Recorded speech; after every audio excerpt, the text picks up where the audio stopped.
প্রিয় ছোট্ট শিক্ষার্থী বন্ধুরা, আজকে আমি আলোচনা করতে যাচ্ছি তোমাদের গণিত বইয়ের ৬ষ্ঠ অধ্যায়ের ৮৪ পৃষ্ঠার গুণনীয়ক নিয়ে।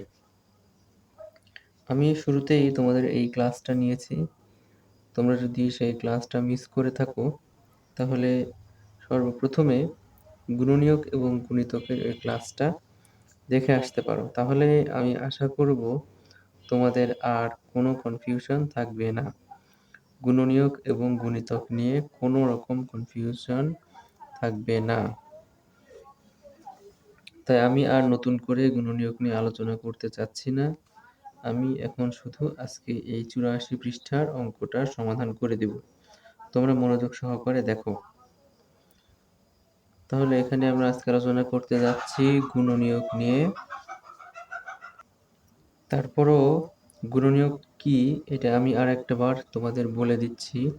সেটা হচ্ছে গুণনীয়ক হলো কোনো সংখ্যাকে যে সংখ্যা দ্বারা নিঃশেষে ভাগ করা যায়, যে সংখ্যা দ্বারা নিঃশেষে ভাগ করা যায় সেই সংখ্যাকেই গুণনীয়ক বলে।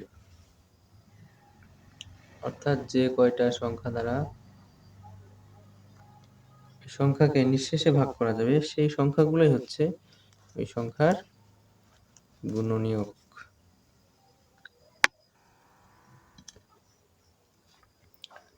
এখানে তোমরা শুরুতে দেখো যে একটা প্রশ্ন দেওয়া আছে যে রুমির কাছে ৮টি মিষ্টি আছে, মিষ্টিগুলো বন্ধুদের মধ্যে সমানভাবে ভাগ করে দিতে চায়। কোনো মিষ্টি অবশিষ্ট না রেখে সে কতজনকে দিতে পারবে?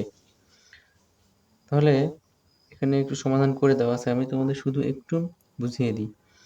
আমরা প্রথমে মিষ্টিগুলো একজনকে দেওয়ার মাধ্যমে সমাধান খোঁজার চেষ্টা করি, এরপর পর্যায়ক্রমে কতজনকে দেওয়া যাবে তা বের করি।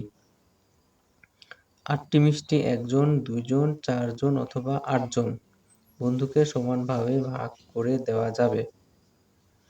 আচ্ছা, এখন ৮টা মিষ্টি কিভাবে ১ জন, ২ জন, ৪ জন এবং ৮ জনকে ভাগ করে দেওয়া যাবে এইটা একটু বোঝা দরকার।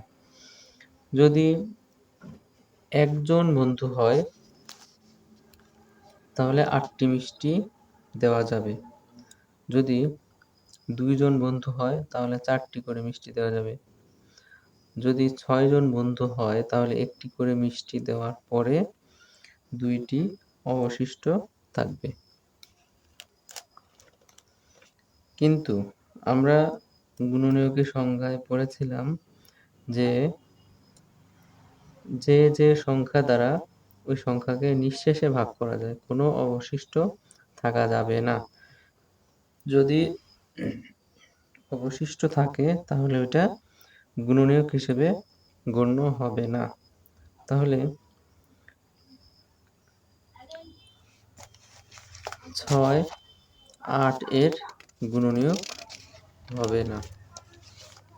তাহলে ৮ এর গুণনীয়ক হবে কি?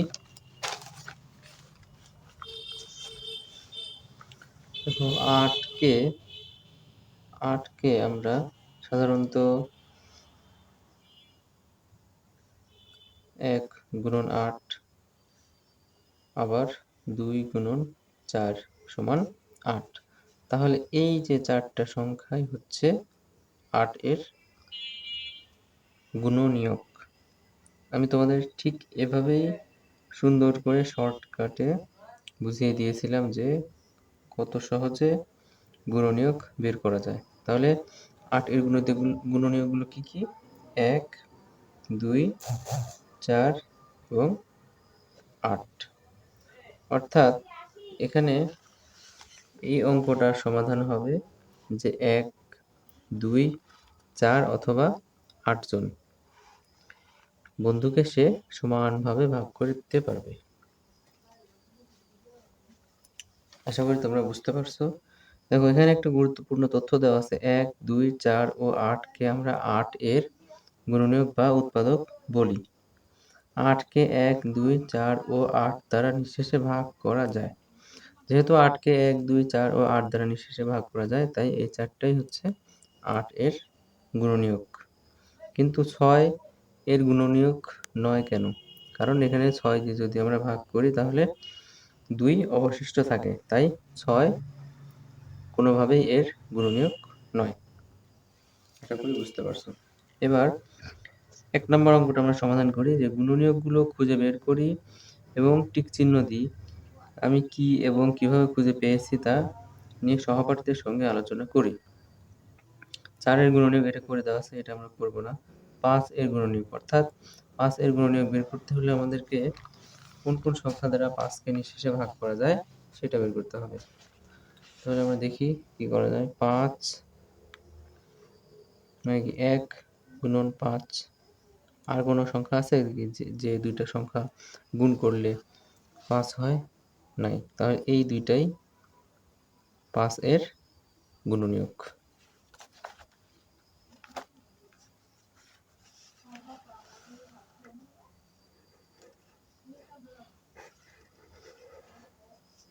তারপরে আছে দেখো 6 এর গুণনীয়ক। 6 কে কোন কোন সংখ্যা দ্বারা নিঃশেষে ভাগ করা যায় আমরা একটু দেখি।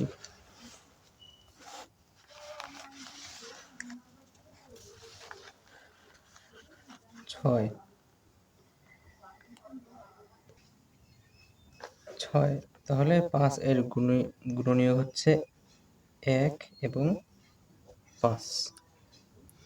এবার 6 এর গুণনীয়ক, তাহলে আমরা 6 এর গুণনীয়ক বের করব হচ্ছে যে কোন কোন সংখ্যা দিয়ে গুণ করলে, কোন দুইটা সংখ্যা দিয়ে গুণ করলে 6 হয়।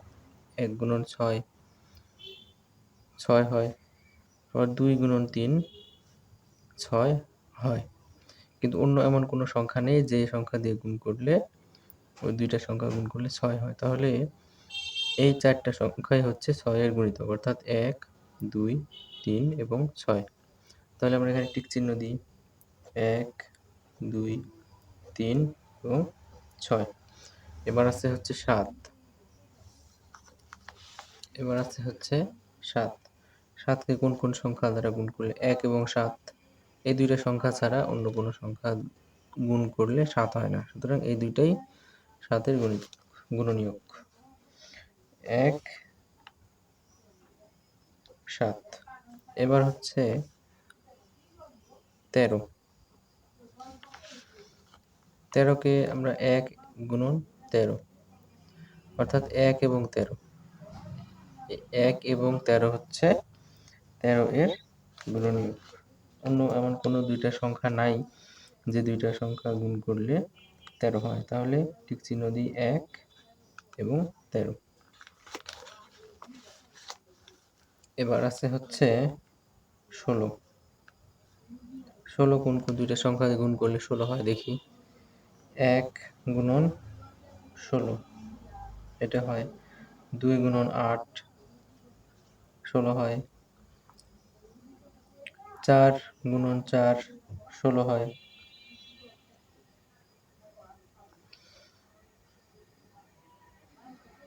আর আর কোনো সংখ্যা নাই। তাহলে এই যে মোট 6টা সংখ্যা, এই 6টা সংখ্যাই 16 এর গুণনীয়ক। 1 2 4 8 16, 5টা সংখ্যা।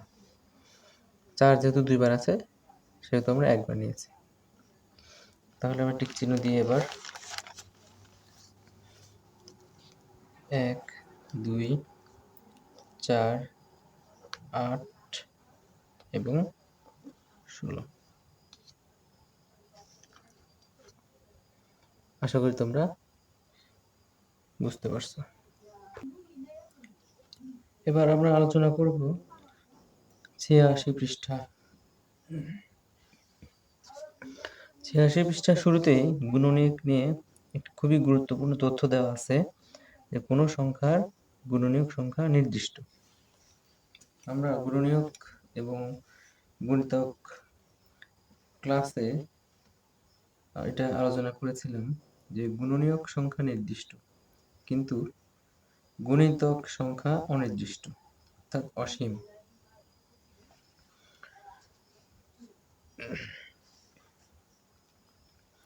আবার কোনো সংখ্যার গুণিতক গুণনীয়ক দ্বারা নিঃশেষে বিভাজ্য।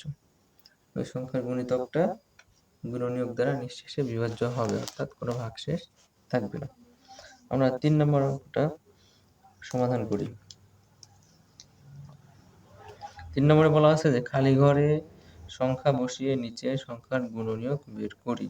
দেখো একটা আমাদের জন্য করে দেওয়া আছে, আমরা পরেরটা থেকে সমাধান করার চেষ্টা করি। 10 এমন কোন দুইটা সংখ্যা আছে যে দুইটা সংখ্যা গুণ করলে 10 হয়? 2 এবং 5, 2 5, কারণ 5 দুগুণে 10।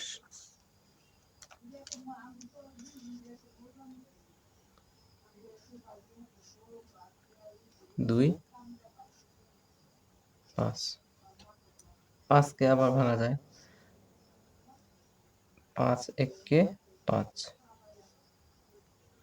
তাহলে আমরা 10 এর গুণিতক পেলাম 1, 2 এবং 5, কারণ 5 যেহেতু দুইটা আছে এর মধ্যে থেকে আমরা একটা নিব। 11, 1 এবং 11 এই দুইটা সংখ্যা গুণ করলেই 11 হয়। তাহলে 11 এর গুণনীয়ক হচ্ছে 1 এবং 11। এবার 15 এমন কোন দুইটা সংখ্যা আছে যে দুইটা সংখ্যা গুণ করলে 15 হয়? সেটা হচ্ছে 3 এবং 5। 3 5 এ 15 এবং 5 কেও কিন্তু আবার ভাঙা যায়, অর্থাৎ 5 কে এমন দুইটা সংখ্যা দিয়ে গুণ করে 5 হয়, সেই দুইটা সংখ্যা হচ্ছে 1 এবং 5। তাহলে 15 এর গুণিতক হচ্ছে 1, 3 এবং 5। আচ্ছা, এবার আমরা আলোচনা করব 1 নম্বর অঙ্কটা, যে নিচের যে সংখ্যাগুলো 16 এর গুণনীয়ক সেগুলোতে বৃত্ত চিহ্ন দিই। 16 এর গুণনীয়ক, 16 এর গুণনীয়ক অর্থাৎ যে সংখ্যা দ্বারা 16 কে নিঃশেষে ভাগ করা যায় সেই সংখ্যাগুলোই হচ্ছে 16 এর গুণনীয়ক। তাহলে আমরা দেখি, প্রথমত আছে 4, 4 দিয়ে আমরা দেখি 16 কে নিঃশেষে ভাগ করা যায় কিনা। 4 4 এ 16, তাহলে অবশ্যই এটা 16 এর গুণনীয়ক। 5, 5 দিয়ে 16 কে নিঃশেষে ভাগ করা যায় কিনা। 3 5 এ 15 অবশিষ্ট থাকে, তাহলে এটা অবশ্যই 16 এর গুণনীয়ক না। 6 দিয়ে 16 কে ভাগ করি, 3 6 18 বা 6 দুগুণে 12 অবশিষ্ট থাকে, এটাও না। 7 দুগুণে 14, 2 অবশিষ্ট থাকে, এটাও না। 8 দুগুণে 16, এটা হচ্ছে 16 এর গুণনীয়ক।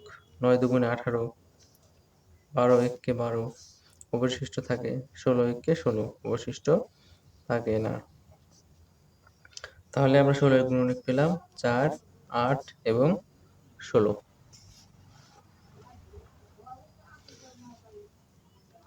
এবার 2 নাম্বার, নিচের যে সংখ্যাগুলো 18 এর গুণনীয়ক সেগুলোতে চতুর্ভুজ চিহ্ন দিই। 18 এর গুণনীয়ক অর্থাৎ ওই সংখ্যা দিয়ে 18 কে নিঃশেষে ভাগ দিতে হবে। যেমন তাহলে দেখি 3 দিয়ে 18 কে নিঃশেষে ভাগ যায় কিনা।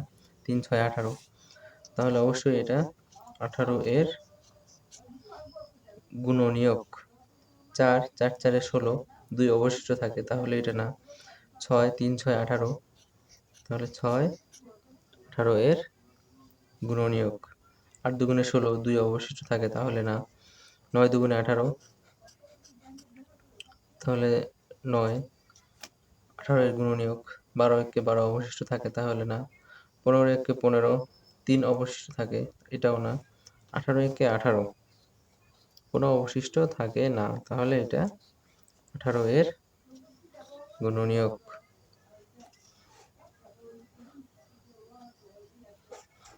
এবার 3 নাম্বার, নিচে যে সংখ্যাগুলো 24 এর গুণনীয়ক সেগুলোতে ত্রিভুজ চিহ্ন দিই। তাহলে দেখি 3 8 এ 24, তো এটা 24 এর গুণনীয়ক। 4 6 24, এটাও 6 4 6 24, এটাও 3 8 এ 24, এটাও 3 9 27 বা 9 দুগুণে 18, কোনোটাতে মিলে না, এটা না। 12 দুগুণে 24, তাহলে এটাও 15 দুগুণে 30 বা 15 1 কে 15, এটা কোনোভাবেই মিলে না, তাহলে এটাও না। 24 1 কে 24, তাহলে এটাও। তাহলে 24 গুণনীয়ক আমরা কি পেলাম? 3, 4, 6, 8, 12 এবং 24।